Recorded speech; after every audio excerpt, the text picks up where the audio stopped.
जय हिंद, वंदे मातरम। बहुत बहुत स्वागत है आपका टीम निशा पर। तो आज की वीडियो में हम डिस्कस करने जा रहे हैं mastering the elimination technique for competitive exams. खासकर ऑब्जेक्टिव टाइप क्वेश्चंस में, यूपीएससी एग्जाम्स में एलिमिनेशन टेक्निक क्यों इंपॉर्टेंट है इसके बारे में चर्चा करेंगे और क्या तरीके हैं, पॉसिबिलिटीज हैं जिससे आप एलिमिनेशन टेक्निक को यूज करके अपने स्कोर को इंप्रूव कर सकते हो। सेशन में आगे बढ़ने से पहले मैं एक चीज बहुत क्लियर कर देना चाहता हूं, ये कोई भी ऑल्टरनेटिव नहीं है आपके हार्डवर्क का। ठीक है, ये आपके हार्डवर्क, स्मार्ट वर्क, आपकी मेहनत का ऑल्टरनेटिव नहीं है। It is just add on thing. आप ये नहीं कह सकते कि मैं इसी के सहारे एग्जाम क्लियर कर लूंगा। It is like improving your score. मान लीजिए आप 100 में से 50 नंबर स्कोर कर रहे हैं, तो ये आपको 55-60 तक लेके जाएगा। ठीक है, it will be additional things और ये बहुत ज्यादा इंपॉर्टेंट है। अगर मैं अपनी बात करूं तो मैंने इस टेक्निक को या इन छोटे छोटे टिप्स एंड ट्रिक्स को इस्तेमाल किया है और ऑब्जेक्टिव टाइप पेपर्स में बहुत अच्छा जो है उसका रिस्पॉन्स रहा है as far as my performance in the exams concern when I was preparing for exams.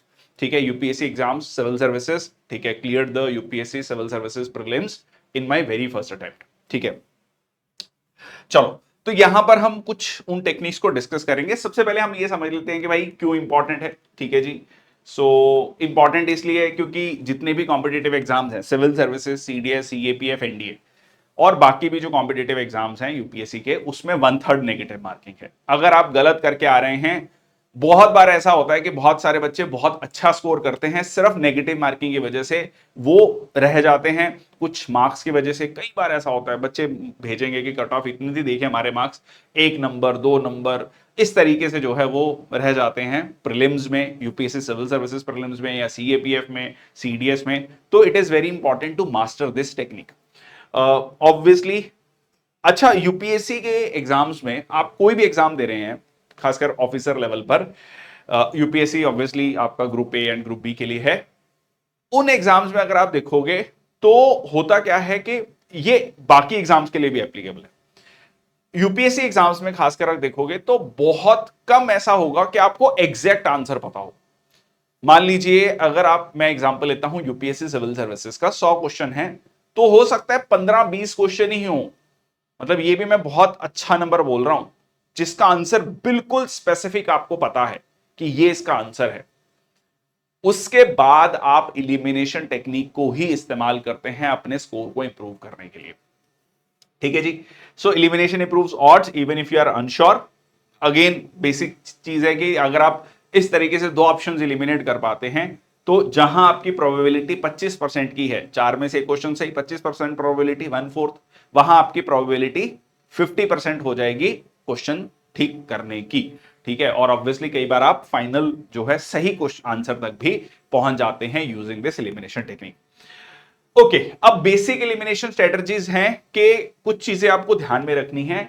Extreme words को स्पॉट करना है। एक्सट्रीम वर्ड्स जैसे कि ऑलवेज, नेवर, ओनली, ये जनरली एक्सट्रीम स्टेटमेंट्स हैं और जनरली ये गलत होती हैं। नॉट ऑलवेज, ये ध्यान रखना, not always but most of the times जो एक्सट्रीम स्टेटमेंट्स हैं वो आपको गलत देखने को मिलती हैं। मैं कुछ क्वेश्चंस लेकर आया हूं सिविल सर्विसेज प्रीलिम्स 2025 के। ठीक है, उसके थ्रू भी मैं आपको एक्सप्लेन करूंगा कि कैसे इन क्वेश्चंस को एलिमिनेशन टेक्निक से सॉल्व किया जा सकता था या कैसे आप ऑप्शंस को एलिमिनेट कर सकते थे। ठीक है, तो इन्हीं टेक्निक्स को हम यूज करेंगे। Use factual knowledge, eliminate wrong statement. अब मान लीजिए कोई फैक्चुअल नॉलेज आपको कंफर्म है कि ये स्टेटमेंट, तो सबसे पहले आपने क्रॉस कर लेना कि ये तो नहीं है। ठीक है, ये फैक्चुअली रॉन्ग है। टाइम पीरियड, मान लीजिए हिस्ट्री का क्वेश्चन कवर कर रहे हैं, कौन से टाइम पीरियड की बात हो रही है, कौन से कालखंड की बात हो रही है। मोटा मोटा आपको सेंचुरी अगर आइडिया है और किसी और ऐसा ऑप्शन दिया है जो बिल्कुल 400-500 साल पहले था या उसके बाद था। ठीक है, मान लीजिए गुप्ता पीरियड की बात हो रही है, एग्जाम्पल उसमें कोई मौर्यन एम्पायर का है, तो वो नहीं होगा। या चोला एम्पायर की बात हो रही है या उसके राष्ट्रकूट की बात हो रही है, तो आप गुप्ता पीरियड का अगर कोई ऑथर लिखा है तो वो उसमें नहीं होगा। तो ये चीजें, छोटी छोटी चीजें हैं जो ध्यान में रखनी है। Logical inference, if the statement seems unreasonable और कॉन्ट्राडिक्टरी, एक क्वेश्चन मैं आपको सिविल सर्विसेज प्रीलिम्स में ही शो करूंगा जो आपस में कॉन्ट्राडिक्टरी है, मतलब 3 स्टेटमेंट या 4 स्टेटमेंट है तो 2 स्टेटमेंट कॉन्ट्राडिक्टरी हैं, या तो एक स्टेटमेंट सही होगा या दूसरा सही होगा, तो आपको यह देखना है कि बेटर ऑप्शन कौन सा है। ठीक है जी। और reverse thinking, try disapproving statement to test its truth. ठीक है, तो रिवर्स मतलब इसको भी मैं आपको एग्जांपल से समझाऊंगा कि किस तरीके से आप ये सोचते हैं कि ब्रॉडली चीजें देखनी है कि क्या सही बैठ रही हैं या नहीं बैठ रही हैं। ये मैंने एक चार्ट बनाया है। ठीक है, इसका एक छोटा सा भी ट्रिक बनाया है। अच्छा, ये ट्रिक्स भी बहुत इंपॉर्टेंट है। बहुत सारे निमोनिक्स, ट्रिक्स, शॉर्ट स्टोरीज बहुत सारी मैंने यूट्यूब पे डाली हैं। बहुत सारी यूट्यूब पे आपको बहुत सारी वीडियोस मिल जाएंगी। उनका फायदा क्या होता है? उनका फायदा ये होता है कि आपको ना वो चीज स्ट्राइक कर जाती है। अगर आपने वो ट्रिक्स, जैसे हम ब्लैक सी के आसपास के कंट्रीज, टी एंड बर्गर, तो उससे आपका इलिमिनेशन बहुत आसान हो जाता है, उससे आपको फैक्ट याद हो गया। ठीक है, तो इसकी हमने ट्रिक बनाई है EWS ब्रो। ठीक है, चलो, तो ई से है extreme, watch only for extremes, only, always. ठीक है, ऑफन रॉन्ग, ये जनरली ये गलत है ये स्टेटमेंट, जहां पर ये आपको एक्सट्रीम स्टेटमेंट आती है। Eliminate non known wrongs, cut down choices by spotting errors, जो आपको फैक्चुअली पता है ये गलत है। ठीक है, तो उन ऑप्शंस को पहले एलिमिनेट करो। ठीक है, ऑप्शंस में से जो गिवन ऑप्शंस है उनमें से वो एलिमिनेट करो। स्पॉट कॉन्ट्राडिक्शन, ठीक है, एस से हो गया स्पॉट कॉन्ट्राडिक्शन, कंफ्लिक्टिंग और इलॉजिकल स्टेटमेंट्स जो आपस में कंफ्लिक्टिंग है। नेक्स्ट आपका ब्रॉडर टर्म्स। कई बार क्या होता है ना, ब्रॉडर पॉलिसी टर्म्स में देखो, इसकी भी मैं एग्जांपल दिखाऊंगा आपको कि ब्रॉडर पॉलिसी टर्म्स में वो क्या सही बैठ रहा है या नहीं। ठीक है, जैसे कि जैसे क्वेश्चन था गूगल मिशन को लेकर, क्वेश्चन था, तो ब्रॉडली ये कहा गया कि हाँ जी, इससे इनकम बढ़ेगी किसानों की, और ये जो है जो ब्रीड है फॉर द कैटल वो इंप्रूव होगा। तो एक ब्रॉड स्टेटमेंट है, एक ब्रॉड सरकार के विजन के साथ अलाइंड है, तो वो जनरली आपको स्टेटमेंट सही मिलेगी। ठीक है, ब्रॉडर टर्म्स हो गया। Don't overthink, go with what seems reasonable. ठीक है, रीजनेबिलिटी भी देखनी है कि यार ये ओवरऑल जो स्कीम ऑफ थिंग्स है, जो हमारा पर्सपेक्टिव है, देश का पर्सपेक्टिव है, और ब्रॉडर स्कीम ऑफ थिंग्स में जो सरकार की पॉलिसी है या जो एक कॉमन एक्सेप्टेड थिंकिंग है, उसके साथ रीजनेबली साथ में जा रहा है ये स्टेटमेंट के नहीं। अगर जा रहा है तो ज्यादा मत सोचिए, वो सही होगा मोस्ट ऑफ द टाइम्स। चलो अब हम ऑप्शंस क्वेश्चंस देखते हैं। आगे बढ़ने से पहले ncrtquiz.com में हमने चैप्टर वाइज टेस्ट दिए हैं 6 to 12 तक के, हिस्ट्री ज्योग्राफी के 6 to 12, और 6 to 10 science, 9 to 12 polity, and 11-12 का हिस्ट्री, सॉरी 11-12 का आपका economy and art and culture. ठीक है, तो इसके चैप्टर वाइज क्विजेस हैं, मॉक टेस्ट अवेलेबल हैं सिविल सर्विसेज के, सीडीएस के, सीएपीएफ के, एफकैट के, सीजीकैट के। तो ncrtquiz.com पे सबसे इंपॉर्टेंट चीज है, अगर आपको एनसीईआरटीज को अपना कंसोलिडेट करना है, एवेल्युएट करना है, रिवाइज करना है, और अपने स्कोर को बहुत ज्यादा इंप्रूव करना है, सो वो सारे फीचर्स जो है आपको आपके स्कोर को इंप्रूव करने के लिए एनसीईआरटी क्विज ऐप जो है हम लेकर आए हैं। चलो अब हम क्वेश्चंस को देखते हैं। ठीक है जी। So consider the following statements in respect of the International Bank for Reconstruction and Development, ये क्वेश्चन था। अब इसमें 3 स्टेटमेंट दी हैं। It provide loans and guarantees to middle income countries. चलो जी, अब आपको नहीं कंफर्म कि ये मिडिल इनकम कंट्रीज को देता है या लो मिडिल इनकम कंट्रीज को देता है, किसको देता है, यू आर नॉट श्योर। ठीक है, okay. It works single handedly to help developing countries to reduce poverty. अब ये स्टेटमेंट जो से ही आप क्वेश्चन को सॉल्व कर सकते थे।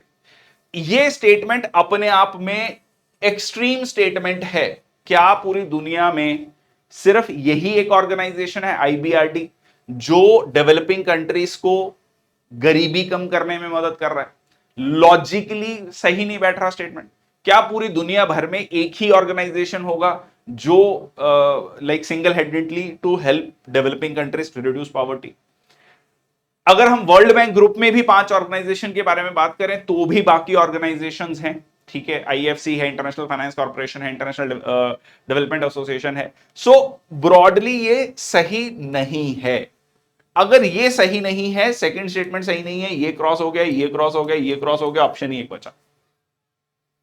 ठीक है, it was establish to help Europe rebuild after world war 2। Yes, तो आंसर आप एक स्टेटमेंट से, जो एक्सट्रीम स्टेटमेंट है, उससे आप इस क्वेश्चन को सॉल्व कर सकते हैं। चलो आगे चलते हैं। Consider the following statement in respect of RTGS and NEFT. ठीक है जी, रियल टाइम ग्रॉस सेटलमेंट और नेशनल इलेक्ट्रॉनिक फंड ट्रांसफर। पहला स्टेटमेंट है the settlement time is instantaneous while in case of NEFT it takes some time to settle payments. Okay, हो सकता है कि आप कंफ्यूज हैं कि है ऐसा कि नहीं है। चलो आगे देखते हैं। RTGS customer is charge for inward transactions while that in not in the case of NEFT. अच्छा, अब इंडिया के केस में समझो, यूपीआई ट्रांजैक्शंस करते हैं हम, यूपीआई ट्रांजैक्शंस में कोई चार्जेस नहीं लगते। बीच में एक बात भी हुई कि चार्जेस लगाए जाएंगे, बट क्योंकि ये कंसर्न जाहिर किया गया कि अगर यूपीआई पे ट्रांजैक्शंस लग गई तो जो यूपीआई ट्रांजैक्शंस हर महीने, जब से ये लॉन्च हुआ है, हर महीने ये बढ़ता जा रहा है, वॉल्यूम ऑफ ट्रांजैक्शंस भी और जो अमाउंट ऑफ ट्रांजैक्शन है वो भी, तो वो कहीं ना कहीं इंपैक्ट होगा। लोग ट्रांजैक्शन पे पैसा नहीं खर्च करना चाहते, और इनवर्ट ट्रांजैक्शंस पे पैसा क्यों खर्च होगा, मतलब मेरे अकाउंट में पैसा आ रहा है, मैं क्यों पैसा दूंगा। लॉजिकली आप देखो, ठीक है, it does not seem with the broader, जो मैं ब्रॉडर टर्म आपको बता रहा था उसके साथ नहीं जा रहा है ये चीज। ठीक है, इनवर्ट ट्रांजैक्शन के लिए कॉस्ट मतलब नहीं लगेगा। चलो फिर भी अगर आपको डाउट है, मैं अगली स्टेटमेंट पे आता हूं। ये स्टेटमेंट भी ब्रॉडली आप देखोगे तो आपको गलत मिलेगी। Operating hours for RTGS real time gross settlement are restricted only on certain days. अब एक तरफ तो हम कह रहे हैं कि ये रियल टाइम ग्रॉस सेटलमेंट है। अच्छा, आज के समय पर जब टेक्नोलॉजी आ चुकी है, क्या ये फिजिबल है लॉजिकली कि हम कुछ ट्रांजैक्शंस को सर्टेन डेज तक ही रखें और बाकी ट्रांजैक्शंस पूरे 7 दिन हो रही हैं? भाई आजकल टेक्नोलॉजी का जमाना है, आप 24/7 ट्रांजैक्शन करें, क्या दिक्कत है? और आप चाहते भी हैं कि 24/7 ट्रांजैक्शंस हो, ताकि कोई भी कभी भी जो ट्रांजैक्शन कर सके, इजी ट्रांजैक्शंस हो, फैसिलिटेट हो ट्रांजैक्शंस। पहले का जमाना नहीं है। तो ये भी आपका लॉजिकली स्कीम ऑफ थिंग्स में नहीं बैठता है कि ऑपरेटिंग आवर्स आपने जो है उसको लिमिट कर दिया है। रियल टाइम है, किसी भी टाइम पे कर सकते हो, टेक्नोलॉजी अगेन। ठीक है, तो दोनों ही स्टेटमेंट इनवर्ट ट्रांजैक्शंस पे पैसा लगाना। अब हो सकता है कि कोई कहे कि नहीं नहीं इतना भी आसान नहीं है क्वेश्चन। मैंने पहले शुरुआत में कही थी ये बात कि ये टेक्निक जो है ये मान के चल रहा है कि आपकी एक बेयर मिनिमम लेवल की तैयारी है, चीजों को लेकर समझ है। ठीक है, तो ये दोनों statement broad scheme of things में सेट नहीं बैठती हैं। जो सरकार ट्रांजैक्शंस को बढ़ाना चाहती है, कम नहीं करना चाहती है, चाहती है कि कैश ट्रांजैक्शन कम हो और ऑनलाइन ट्रांजैक्शन बढ़े। उसके लिए क्या करना पड़ेगा आपको? 24/7 ट्रांजैक्शंस अलाउ करनी पड़ेंगी और इनवर्ट ट्रांजैक्शन पे कोई कॉस्ट नहीं लगानी पड़ेगी। तभी लोग will be encourage to use the online medium. Otherwise तो क्या होगा, लोग कहेंगे यार छोड़ो कैश ही करो, है ना, जो सरकार नहीं चाहती है कि कैश ज्यादा यूज हो। ठीक है ना, तो ये दोनों स्टेटमेंट गलत हो गई, आपका आंसर आ गया 1 ओनली। ठीक है, okay, consider the following statement about PM Surya Ghar Muft Bijli Yojana. ठीक है, पहला स्टेटमेंट है it target installation of 1 crore solar rooftop panels in residential sector. अब आपको क्लियर नहीं है कि 1 करोड़ है। सेकंड स्टेटमेंट पे आता हूं, ministry of new and renewable energy. अच्छा, अब क्योंकि सूर्य घर बिजली सोलर एनर्जी की बात हो रही है, तो ब्रॉडली मैं ये मान सकता हूं कि न्यू एंड रिन्यूएबल एनर्जी होगा। Aims to impart training on installation, operation, maintenance, repair of solar rooftop system at grass root level. Again broader statement है।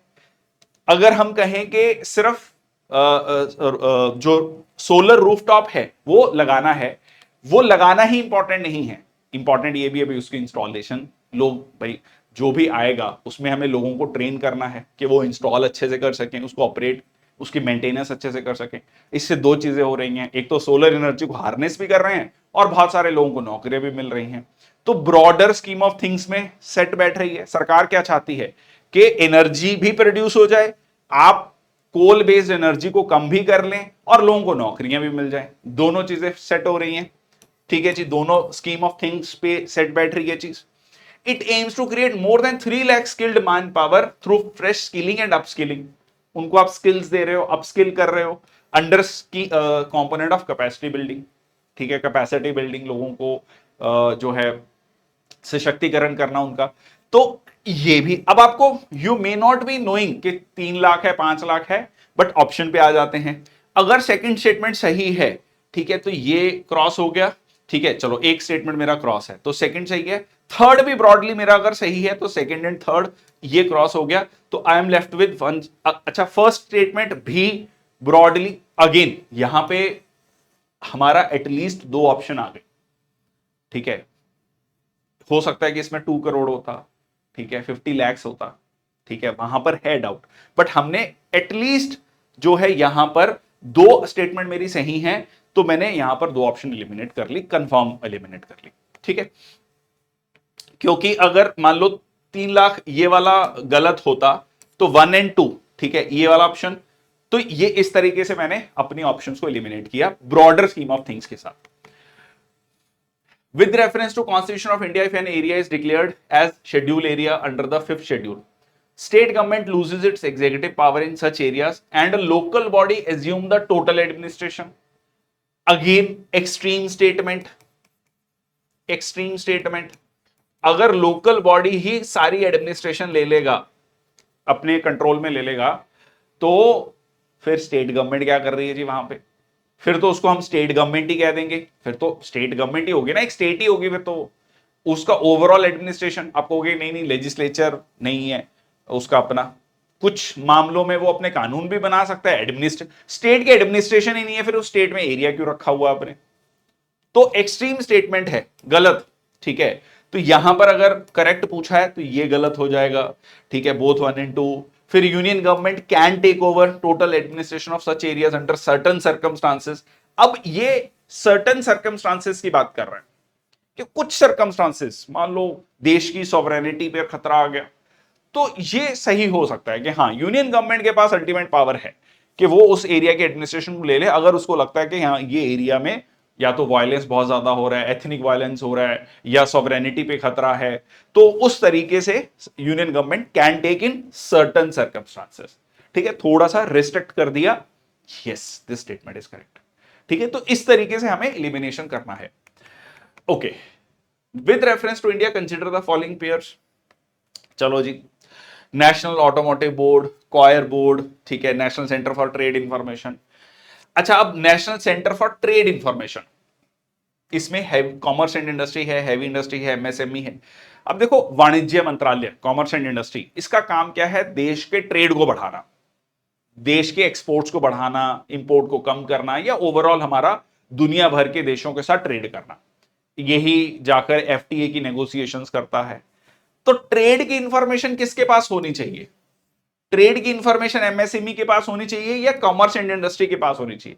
कॉमर्स एंड इंडस्ट्री जो है वो एग्रीकल्चर प्रोडक्ट्स के एक्सपोर्ट का भी ध्यान रखता है, सबका ध्यान रख रहा है। इट इज लाइक वन, एक कंपनी में मान लो टाटा का शोरूम है, टाटा कंपनी बहुत सारे व्हीकल बना रही है, 4 व्हीलर बना रही है, ठीक है जी, पैसेंजर व्हीकल्स बना रही है, कमर्शियल व्हीकल्स बना रही है, इलेक्ट्रिक व्हीकल्स बना रही है, पर शोरूम में जो सेल्स मैनेजर है वो सारी गाड़ियां बेचने के लिए रेडी है, वो चाहते हैं ज्यादा से ज्यादा गाड़ियां बिकें। आई होप आप एनोलॉजी समझ पा रहे हैं। तो कॉमर्स एंड इंडस्ट्री मिनिस्टर का मकसद, मतलब जो कॉमर्स एंड इंडस्ट्री मिनिस्ट्री है वो क्या कर रही है? जो भी चीजें इंडिया में बन रही हैं, वो बेशक एमएसएमई मिनिस्ट्री के अंतर्गत आ रहा है, हैवी इंडस्ट्रीज के तहत आ रहा है, एग्रीकल्चर के तहत आ रहा है, उसका जो व्यापार है बाकी दुनिया देशों के साथ वो कैसे बढ़ाया जाए। तो ट्रेड इंफॉर्मेशन जो है इसमें मतलब लॉजिकली नहीं बनती है, ठीक है। तो इस तरीके से आप इसको एलिमिनेट करेंगे। फिर जो जो नेशनल ऑटोमोटिव बोर्ड, गाड़ियां, बड़ी गाड़ियां, हैवी इंडस्ट्री है, कोई कोई छोटा व्यक्ति थोड़ी मोटी इन्वेस्टमेंट के साथ शुरू कर सकता है? थोड़ी मोटी छोड़िए, 10, 20, 50, 100 करोड़ के साथ भी क्या वो ऑटोमोटिव इंडस्ट्री शुरू कर सकता है? नॉट पॉसिबल, बहुत ह्यूज इन्वेस्टमेंट चाहिए उसके लिए, ठीक है। बट कॉयर बोर्ड, ठीक है, जो हैंडलूम्स और ये सारी चीजें हैं, ये आपकी शुरू हो सकती हैं, ये तो रूरल एरियाज में। तो ये किस में आएगा? ये हैवी इंडस्ट्री है, ये छोटी इंडस्ट्री है जी, ठीक है। तो ये आपका, ये यहां है और ये यहां है, कॉयर बोर्ड एमएसएमई के तहत।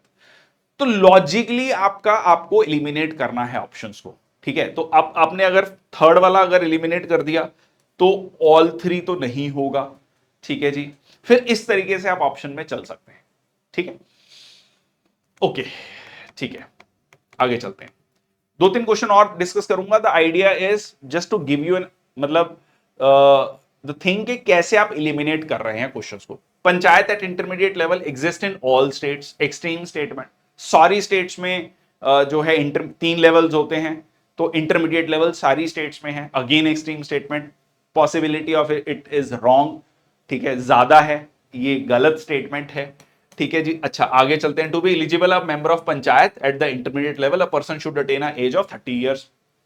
लोकसभा का मेंबर आप 25 साल में बन सकते हो, देश की संसद का जिसमें 543 मेंबर्स हैं, ठीक है, लोकसभा सांसद आप 25 साल में बन सकते हो, पर पंचायत के इंटरमीडिएट लेवल में 30 साल चाहिए।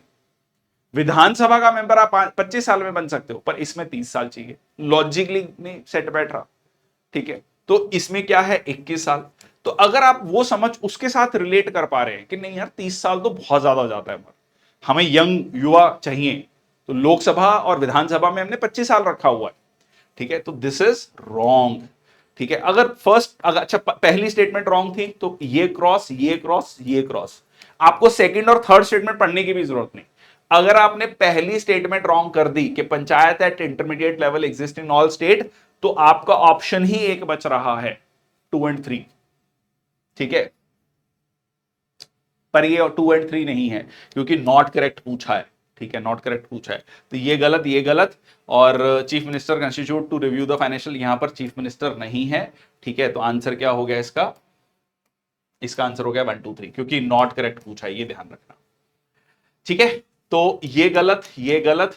अच्छा अब इसमें नॉट करेक्ट पूछा था, तो आपको ये ध्यान रखना है कि जी जिसमें 1 और 2 दोनों आ रहे हैं, ठीक है, 1 और 2 इसमें नहीं आ रहा, ठीक है, इसमें भी 1 2 नहीं आ रहा, इसमें 1 2 आ रहा है, इसमें 1 2 3 आ रहा है, तो आपकी दो ऑप्शन क्रॉस हो गई। अच्छा यहां पर चीफ मिनिस्टर की जगह कौन है, गवर्नर है, ठीक है। जनरली ये सारे काम गवर्नर करता है, प्रेसिडेंट सेंटर में, फाइनेंस कमीशन स्टेट में चीफ मिनिस्टर। तो ये इस तरीके से आपको लॉजिकली चलना है। Power of Lok Sabha applies to public servants of India but not to the Indian public servant posted outside. Again extreme statement कि भाई जो बाहर पब्लिक सर्वेंट्स बैठे हैं तो वो भी पब्लिक सर्वेंट्स, वो भी भारत सरकार की नौकरी कर रहे हैं, जस्ट बिकॉज कि देश से बाहर काम कर रहे हैं तो उन पे लोकपाल लागू नहीं होगा। क्या वो they are entitled to corruption over there, logically नहीं। तो अगर नहीं तो मतलब ऑब्वियसली ये गलत है स्टेटमेंट। करेक्ट पूछा है तो अगर आपका ये स्टेटमेंट ये गलत हो गया, ठीक है। सो चेयरपर्सन, अब यहां पर लिखा है only, only Chief Justice of India whether incumbent और retired has to be chairperson, नहीं ये भी नहीं है, सिर्फ चीफ, ये सुप्रीम कोर्ट जज है, तो ये गलत हो गया। मेंबर्स, ये इट इज नॉट कि जहां ओनली आ गया वो स्टेटमेंट गलत ही होगा हमेशा, मोस्ट ऑफ द टाइम, ये ध्यान रखना, ठीक है। ब्रॉडर स्टेटमेंट जनरली सही होती हैं, जनरली, ठीक है। तो ये थोड़ा इसमें रिस्क एलिमेंट है, ये भी ध्यान रखना। आप कल को ये आके मत कहना कि भाई आपने बताया था ओनली वाला स्टेटमेंट हमेशा गलत होता है, हमने तो गलत कर दिया। Okay, chairperson shall not be a person of less than 45 years age. Lokpal can not inquire into the allegations of corruption against a sitting Prime Minister of India, जी नहीं, ठीक है, सिटिंग प्राइम मिनिस्टर के अगेंस्ट भी है। तो इस तरीके से आपका, अब हमने ये अगर 1 अगर 2 नहीं है तो ये गलत हो गया, ठीक है जी। और I am left with 2 options, ठीक है। चलो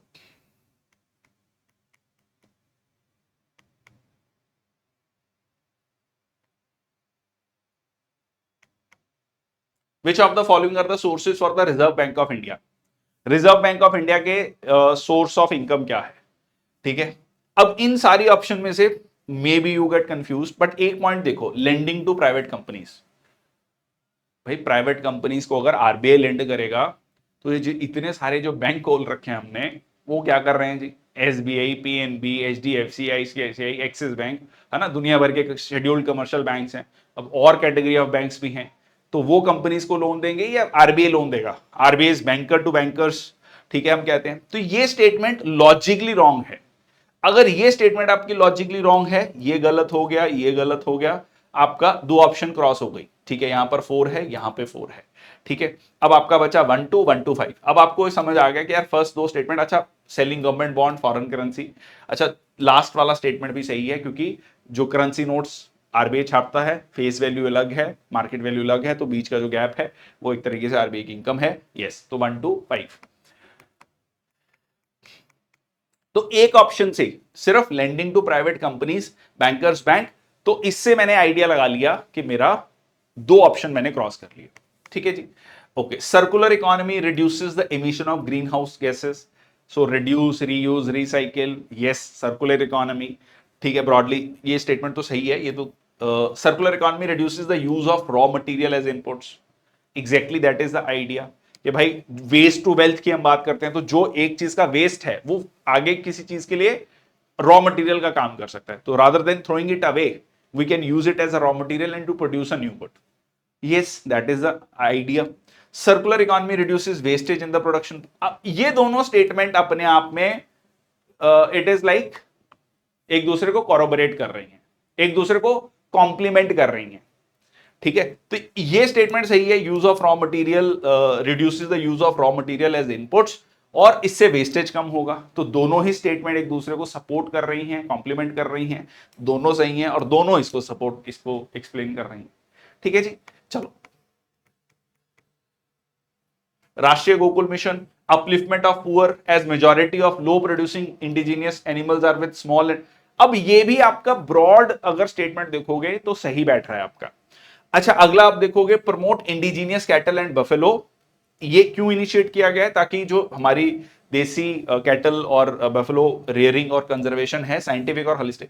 अब जो मैंने आपको 4 पॉइंट में से जो चौथा पॉइंट बताया था, ब्रॉडर स्टेटमेंट, ब्रॉड स्टेटमेंट है। ठीक है, सरकार के पॉलिसी के साथ अलाइन होता है, किसी भी सरकार का, कोई भी सरकार है कि वो यही चाहेगी ना कि कैटल जो हमारी ब्रीड है, बफेलो ब्रीड है, जो देसी ब्रीड्स हैं वो ग्रो करें। ठीक है, साइंटिफिक तरीके से, हॉलिस्टिक मैनर में, लॉजिकल है। इसमें कोई भी ऐसी चीज है जो नहीं गड़बड़ है, दया कुछ तो गड़बड़ है। ये सही है स्टेटमेंट। पहली स्टेटमेंट भी ब्रॉडली सही है कि अपलिफ्टमेंट ऑफ रूरल पुअर। ठीक है, स्पेशली हमें उन किसानों को ध्यान और ज्यादा ध्यान रखना है जो 85% कहते हैं ना कि जो मेजॉरिटी फार्मर्स हैं उनके पास छोटी लैंड होल्डिंग्स हैं, उन पे ज्यादा ध्यान देना है। तो ये भी सही है। ठीक है, चलो।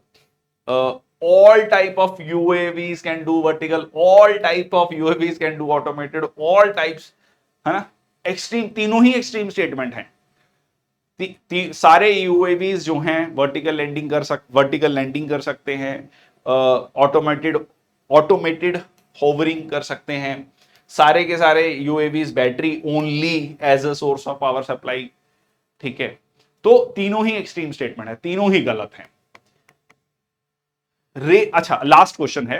आई नो थोड़ा सा बोरियत होगी, but it is very important. Example से ही समझ आ सकते हैं ये चीजें, क्योंकि मैं बोल के चला जाऊंगा एक्सट्रीम स्टेटमेंट ये वो, but it is very important that you know कि कैसे इलिमिनेट हो रही हैं चीजें।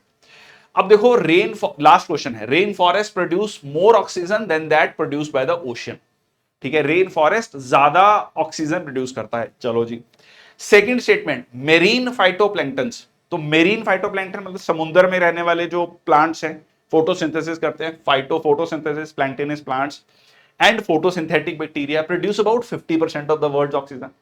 अगर ये दोनों स्टेटमेंट देखो, ये दोनों कॉन्ट्राडिक्टरी हैं, कॉन्ट्राडिक्टरी।